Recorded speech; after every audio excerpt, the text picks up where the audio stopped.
మేడ్చల్ జిల్లా గట్కేసర్ మున్సిపాలిటీలోని అంబేద్కర్ నగర్ లో నివాసం ఉండే భార్యాభర్తలు ప్రతి కృష్ణ భారతి భార్యాభర్తలు మధ్య 2 ఫ్లాట్ల విషయంలో గొడవలు జరిగింది. భార్యతో పడలేని కృష్ణ సంవత్సరం క్రితం ఇల్లు వదిలి వెళ్లిపోగా కృష్ణ ఆచూకీ తెలుసుకున్న భార్య 3 రోజుల క్రితం పట్టుకుని గొలుసులతో కట్టి ఇంట్లో బంధించింది. విషయం తెలుసుకున్న పోలీసులు వెళ్లి కృష్ణను విముక్తి చేయగా 3 రోజుల నుండి తనను కొడుతూ బాధలు పెట్టారని పోలీసుల ముందు ఏడ్చాడు.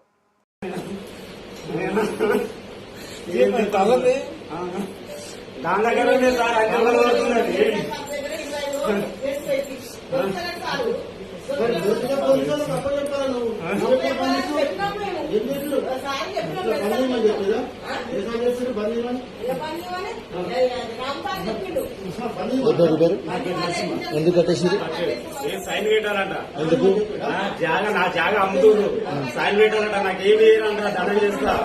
ఇల్లు నేను కట్టినా, ఇల్లుకి ఏం వేయరంట, దండం చేస్తా. ఇక నన్ను తీసుకొచ్చి ఇంత అవసరం పెడుతున్నారు. పిల్లలు కొడుకులు, 2 కొడుకులు, 2 బిడ్డలు, పెళ్లి చేసిన అందరికీ చేసిన నన్ను ఆగమాగం చేస్తుంది సార్. పుణ్యం ఉంటది.